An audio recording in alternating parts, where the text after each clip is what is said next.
सत्संग का नियम और गुरु वाक्य सत्यम हमारे सभी सकामी बंधनों को काट देता है। आप एक सत्संग का नियम बनाओ कि मुझे नियम से रोज़ सत्संग में आना है, तो रोज़ का सत्संग का नियम आपकी बाहर की और भीतर की माया को काट देता है। अगर आप सत्संग का नियम नहीं बनाते हो तो माया आपके ऊपर हावी रहती है। गुरु का कहना होता था कि घर में किसी की मृत्यु भी हो जाए तो उस दिन भी सत्संग में पहले चले आओ, आके बताओ कि ऐसे ऐसे फलाने के घर में आज मृत्यु हो गई, समाचार देने आया। गुरु कहे बैठ जाओ, सत्संग के बाद जाना तो सत्संग के बाद जाओ। गुरु कहे ठीक है बता दिया, अभी चले जाओ तो अभी चले जाओ। बोलते थे मुर्दे को भी 10 बजे के बाद ही उठाया जाता है और सत्संग 10 बजे ख़त्म हो जाता था कि तुम उस दिन भी सत्संग में आ सकते हो। बाकी लोग तो बैठे ही हैं ना, मुर्दे के साथ कई लोग बैठे हैं, वो लोग सत्संगी नहीं हैं, तुम सत्संगी हो। तो घर में अगर मृत्यु भी किसी की हो गई है तो भी तुम्हें सत्संग का नियम नहीं छोड़ना है। घर में शादी हो, जन्म हो, आप सत्संग में चले आओ, वो सूचना देने के लिए ही चले आओ। छूटोगे इस बहाने माया से, वरना माया तो हर एक के आगे बैठी है। मन कितना ज़्यादा माया में फंस जाता है। घर में शादी होगी तो भी चले आओ, जिस दिन शादी है उस दिन भी चले आओ। शादी तो रात को होगी, सवेरे तो आ सकते हो ना सत्संग में। लेकिन जो नियम नहीं बनाता है वो फिर बहाने बनाता है। मन या तो आपके बहाने बनाएगा या नियम बनाएगा। तो नियम बनाने से होगा आपका उद्धार और बहाने बनाने से तो होगा आपका बंधन। जो पसंद हो तो वो कर लेना, लेकिन सत्संग का नियम हमारी भीतर की और बाहर की माया को काट देता है, अंदर बाहर से हमको मुक्त कर देता है। नियम में बहुत शक्ति है, उसी से ही फ़ायदा पड़ता है। किसी भी कीमत पे हमारा नियम टूटना नहीं चाहिए। नहीं टाइम है 1 घड़ी आधी घड़ी, नहीं टाइम है आके और बता के जाओ। तो गुरुद्वारे में मंदिर में जाके केवल मत्था टेक के सर झुका के ही निकल आओ, हाथ जोड़ के ही निकल आओ, मत बैठो। लेकिन फिर भी घर से निकल के जाओ ज़रूर कि हम जो है पहले सत्संग उसके बाद दूसरा। और दूसरी बात गुरु वाक्य सत्य। पहली चीज़ नियम पक्का करो और जो गुरु कहता है उसको सत्य करके जाओ। जो भी वचन गुरु के मुख से निकलते हैं, ज्ञान के वचन, शास्त्रों के वचन, उन वचनों को मानो। उनका मानना हमारे लिए बहुत ज़रूरी है। वचनों को मानने से ही हमारा जीवन बनता है। अगर हम वचन नहीं मानते हैं तो हमारा जीवन भी नहीं बनता है। कौन सी बात मानते हो, कौन सी बात नहीं मानते हो, ये आपके ऊपर डिपेंड करता है। लेकिन सत्संग का नियम और गुरु वाक्य सत्यम हमारे सभी सकामी बंधनों को काट देता है। जितने भी हमारे सकामी बंधन हैं उनको सबको ये हमारा सत्संग का नियम काट देता है।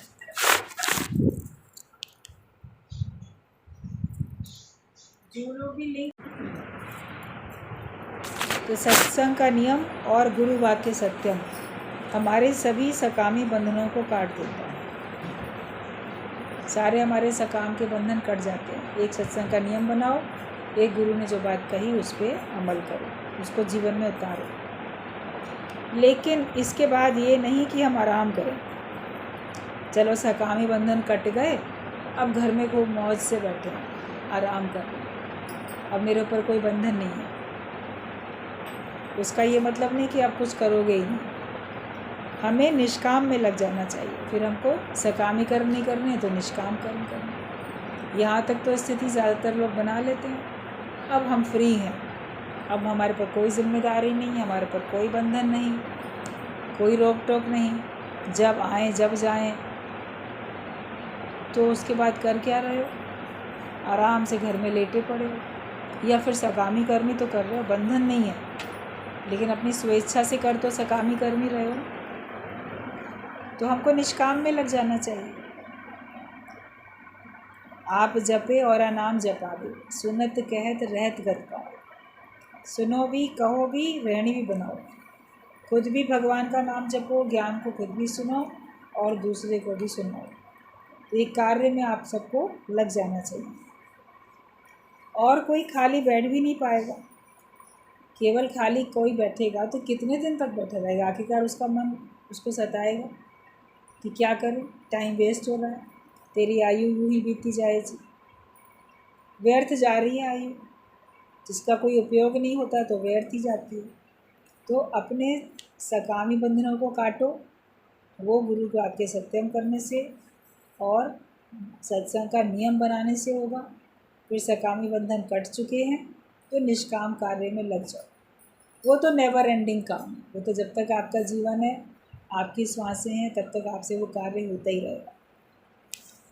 उसमें आप अपने को व्यस्त रखोगे तो आप देखोगे आपके अंदर में कितनी स्फूर्ति आती है, आपके अंदर में कितनी खुशी आती है और लगेगा कि मेरे जीवन की कुछ उपयोगिता है।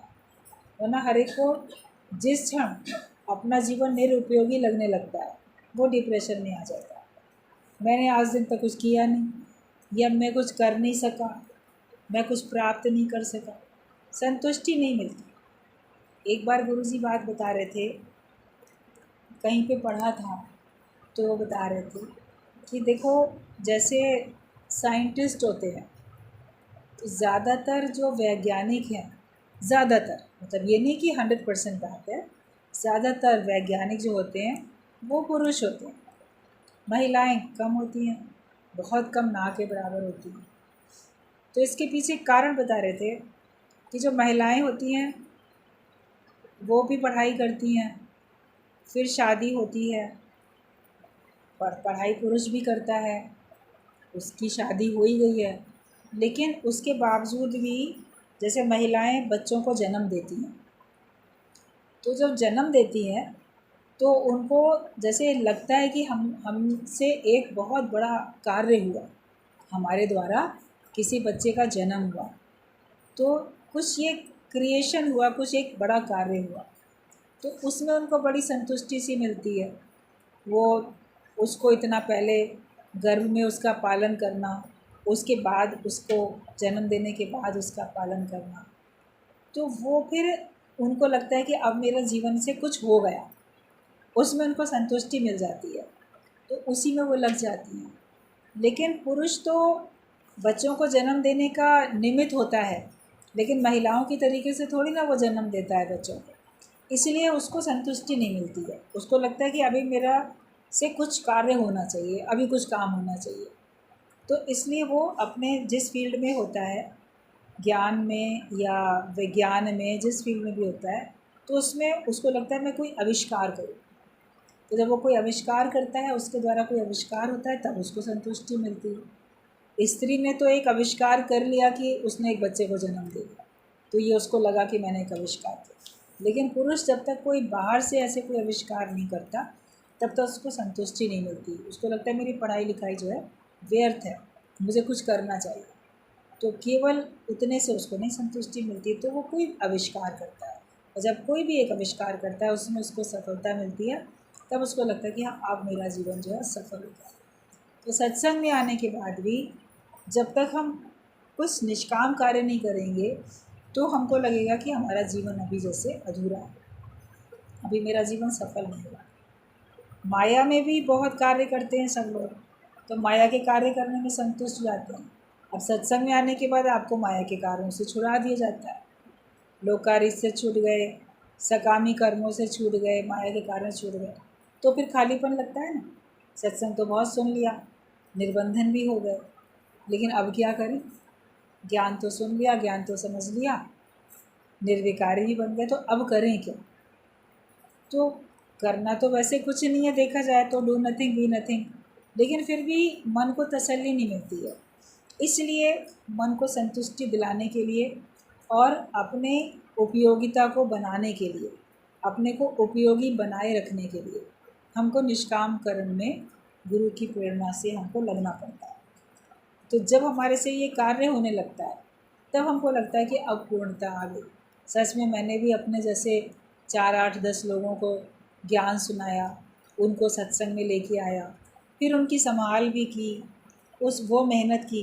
तो जो मेहनत आपने घर गृहस्थ को बनाने में, बच्चों को जन्म देने में, उनको लालन पालन करने में लगाई थी, जो मेहनत, उसमें आपको पूर्ण संतुष्टि नहीं मिली थी, चाहे स्त्री हो चाहे पुरुष हो। लेकिन जब आप सत्संग में आते हो और ज्ञान के कार्य में लग जाते हो, तब आपको पूर्ण संतुष्टि मिलती है।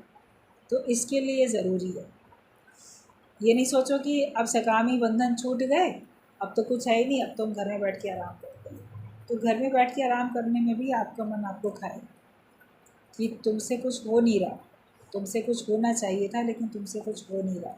तो उसके लिए हमको हमेशा जागरूक रहना चाहिए, और जिसके साथ भी उठो बैठो मिलो बात करो, उसको सत्संग से जोड़ते चले जाओ, उसके अंदर रुचि लगाते जाओ सत्संग सुनने की।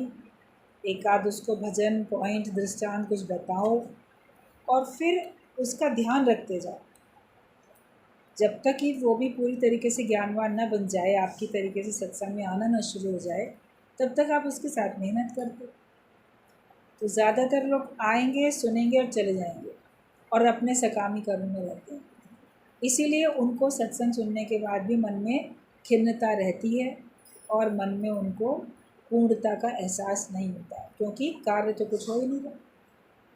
कई बार आप सब लोगों को बताई जाती है बात कि कार्य में तो लगो, कार्य तो करो, कार्य करते नहीं। गुरु का ही कार्य करो ना, अपना अलग से कोई आप सत्संग नहीं बनाओ, अपना अलग से कोई अड्डा बना के मान लो नहीं बैठो, लेकिन जो गुरु का है कार्य उसमें तो सहयोग करो। गुरु जी हम लोग को शुरू से ही भेजते थे अपने सत्संग में, जहाँ तहाँ इधर उधर सब कार्य में लगे रहते थे। ये नहीं कि हमको एक अपना अलग बनाना है तब हमको काम करना। पिता की एक दुकान है, पिता की एक फैक्ट्री है, बच्चों को उसी फैक्ट्री को और आगे बढ़ाना है, उसी दुकान को और बड़ा करना है, और उसी की ब्रांच खोलनी है। मान लो अलग अलग खोलनी है तो भी उसी की ब्रांच है, एक थी दो हो गई चार हो गई, उसको संभालना है। मगर है तो वो गुरु का, अपना तो नहीं है।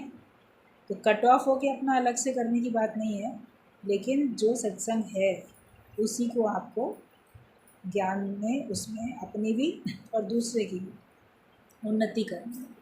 तो इस कार्य में आप लगोगे तो आपको अंदर में संतुष्टि होगी कि चलो हमने ज्ञान का बगीचा जो बना हुआ है इसमें हमने और नए पौधे लगाए, नए बीज डाले, और जो हैं उनकी हमने संभाल की, तो इसको हम बढ़ाते चले जाएं, उसी से आपको संतुष्टि मिलेगी। तो ये है कि सत्संग का नियम और गुरु वाक्य सत्यम हमारे सभी सकामी बंधनों को काट देता है। लेकिन इसके बाद ये नहीं कि हम आराम करें, हमें निष्काम में लग जाना चाहिए, और कोई खाली बैठ भी नहीं पाएगा। इस ज्ञान की ये खासियत है कि एक बार समझ लेने के बाद कोई माया में जा नहीं सकता। यही खासियत होती है, एक बार अगर आपने ज्ञान को समझ लिया तो फिर आप माया में जा नहीं सकते, फिर सिर्फ निष्काम ही बचता है। अब माया के काम तो करोगे नहीं, सकामी कर्म में तो आप जाओगे ही नहीं, तो बचा क्या? बचा तो यही ज्ञान का कार्य बचा, यही निष्काम कार्य बचा। ऐसा दायरा हर किसी को बना लेना चाहिए। ज्ञान की पूंजी गुरु ने सबको दे दी है, वो हमें व्यापार शुरू करा के देता है। ये ऐसा व्यापार है जिसमें नफ़ा ही नफ़ा है, नुकसान तो है ही नहीं। ज्ञान का व्यापार करने में कोई नुकसान थोड़ी है। आप किसी और चीज़ का बिज़नेस करो, पहले पैसा लगाओ, फिर ज़रूरी नहीं है कितना प्रॉफिट हो जाए। अब इसमें तो आपको समय लगाना है अपना, और धन ज्ञान का धन लगाना है, और वो धन गुरु ने हमको दे ही दिया, फ्री में तो दिया हमको ज्ञान का धन। हमको अपना समय लगाना है, समय भगवान ने आपको दिया है, तो आपका क्या नुकसान है? समय भगवान का दिया हुआ, ज्ञान का धन गुरु का दिया हुआ, बस इसको आपको सबको आगे बांटना है। अपने समय देके ज्ञान को बांटते जाना है, हर एक के हृदय में ज्ञान के बीज आपको बोते चले जाना है। तो फिर ये व्यापार है जिसमें नुकसान है ही नहीं, नफ़ा ही नफ़ा, इसमें कहीं कोई नुकसान नहीं होगा। कुछ ना बिगड़ेगा तेरा सद्गुरु शरण आने के बाद, हर खुशी मिल जाएगी कदमों में झुक जाने के बाद। बिगड़ता कुछ भी नहीं, जो ज्ञान में आगे बढ़ जाते हैं उनको तो हमेशा फ़ायदा ही फ़ायदा रहता है। बस निश्चिंतता हो जाएगी अपने को भी और गुरु को भी। जो काम उतार कर बैठता है उसे क्या परवाह। जब आप ज्ञान का कार्य करने लगोगे तो आपको एक निश्चिंतता हो जाएगी। एक बार किसी ने पूछा गुरु से कि आपसे इतना लिया, इतना ज्ञान लेते हैं, हम कर्जा ले रहे हैं, इतना कर्जदार हैं आपके उपकारों के, आपका कर्जा हम कैसे चुकाएंगे।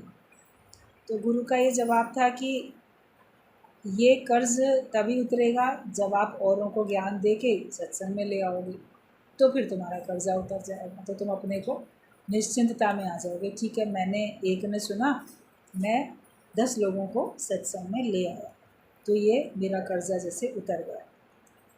तो बोलते थे कि एक एक व्यक्ति अगर 10-10 लोगों को भी ज्ञान सुना के सत्संग में लाएगा, तो जैसे उसका बाहर जो गुरु का कर्जा था वैसे तो कभी नहीं उतर सकता, लेकिन एक लगेगा कि हमने उसके कार्य में कुछ सहयोग किया। फिर वो 10-10 जो हैं वो एक एक व्यक्ति 10-10 लोगों को लेके आएगा। ऐसे करते करते कितने ज्ञानवान बनते चले जाएंगे। ये कितना बड़ा उपकार होगा सारी सृष्टि के ऊपर कि सभी ज्ञानवान बनेंगे, सभी अच्छे बनेंगे, सभी के अंदर प्रेम होगा, सभी निर्विकारी होंगे। मन तो वैसे बोलता है ना, इस ज्ञान का ना फ़ायदा तब है जब सारी दुनिया ज्ञानवान बन जाए। अकेला चना क्या भाड़ फोड़ सकता है, अकेले हमारे सुधरने से क्या होगा, सबका सुधरना ज़रूरी है। मन तो हर एक का ये कहता है, लेकिन सबका सुधरना ज़रूरी तो है। सबका सुधार होगा कैसे? ज्ञान के कार्य करने से ही तो होगा।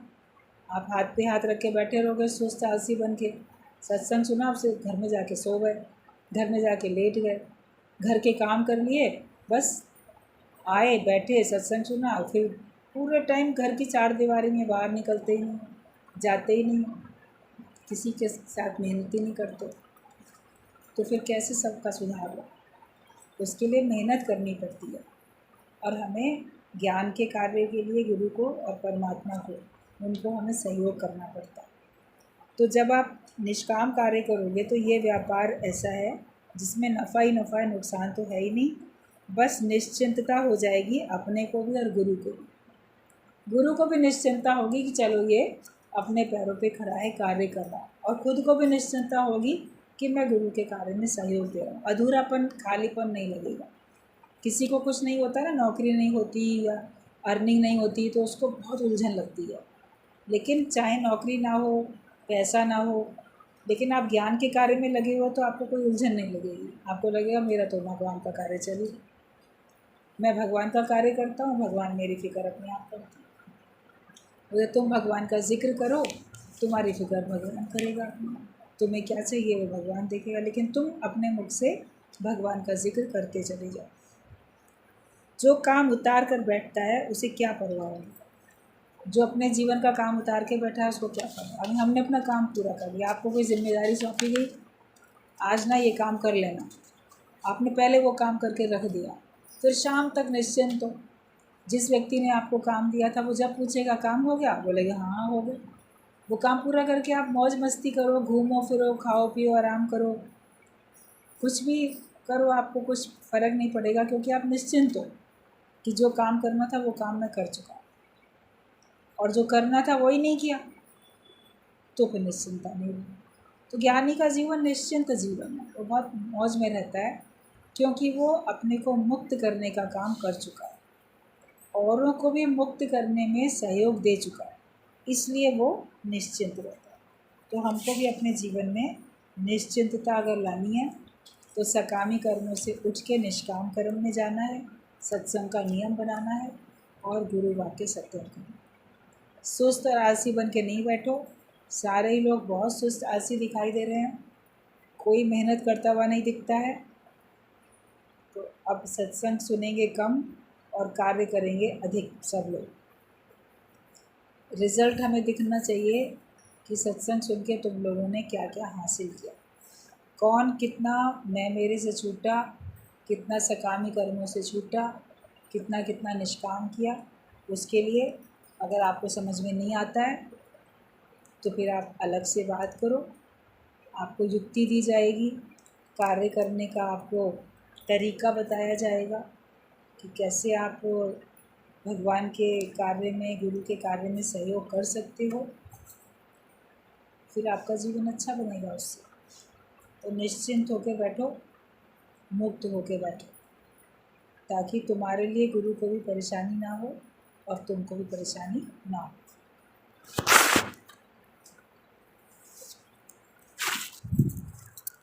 से बताओ। और इस समय ऑनलाइन